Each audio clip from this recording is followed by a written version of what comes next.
ظہر کی نماز پڑھنے کے لیے آئے ہیں مثال کے طور پر، تو آپ سے اگر کوئی پوچھے کہ کون سی نماز پڑھنے کے لیے آئے ہو، تو بغیر کسی غور و فکر کے آپ یہ کہہ سکیں کہ ہم ظہر کی نماز کے لیے آئے، یہ آپ کی کیا ہے؟ نیت ہے۔ اچھا ایک بات یہ بھی ہوتی ہے، کبھی انسان کے پڑھنے کسی اور وقت کی نماز آتا ہے اور اس کی زبان سے کسی اور وقت کا نام نکل جاتا ہے، تو اس کی نماز ہوگی یا نہیں ہوگی؟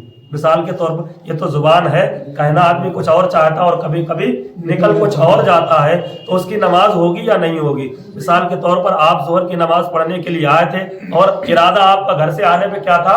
ظہر کی نماز ہی کا تھا۔ مسجد میں جب داخل ہوئے تب بھی ظہر کی ارادہ تھا، لیکن جب آپ نے نیت باندھی تو ظہر نہ نکل کے بلکہ عصر نکل گیا، تو نماز کس وقت کی ہوگی؟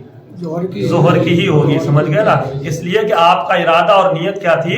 وہ ظہر کی ہی تھی۔ وہ الگ بات ہے کہ زبان سے آپ کے کچھ اور نکل گیا۔ اب یہ یاد رہیں گے، سب سے پہلے کیا ہے؟ طہارت، پاکی حاصل کرنا، اور پاکی میں 3 چیزیں ہیں: جسم کا پاک ہونا، کپڑے کا پاک ہونا، اور جگہ کا پاک ہونا، ٹھیک ہے نا؟ اور اس کے بعد میں کیا ہے؟ ستر عورت، آدمی کا ناف سے لے کر کے گھٹنے کے نیچے تک کا چھپانا، ٹھیک ہے؟ اس کے بعد استقبال قبلہ، یعنی اپنا رخ قبلے کی طرف کرنا، یہ بھی نماز سے پہلے۔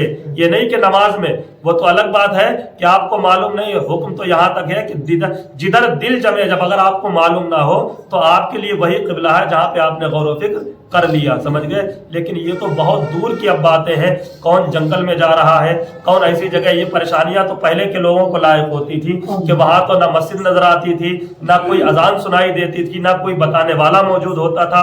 اب تو ہر جگہ پر مسجدیں موجود ہیں، بتانے والے لوگ موجود ہیں، اور اگر نہیں موجود ہے تو سب سے پہلا ہتھیار جو ہے وہ ہمارے ہاتھ میں موبائل یہ سب بتا دیتا ہے کہ ہاتھ کدھر قبلہ ہے، سمجھ گئے نا؟ استقبال قبلہ، اور اس کے بعد میں وقت کا ہونا بھی ضروری ہے۔ کیسا ضروری ہے؟ اگر یہ چاہے کوئی ادا نماز دوسرے وقت میں پڑھ رہے تو وہ نہیں پڑھ سکتا ہے۔ جس نماز کا جو وقت ہے اسی وقت میں اس نماز کا ہونا یہ ضروری ہے، ٹھیک ہے؟ اور سب سے آخر میں کیا تھا؟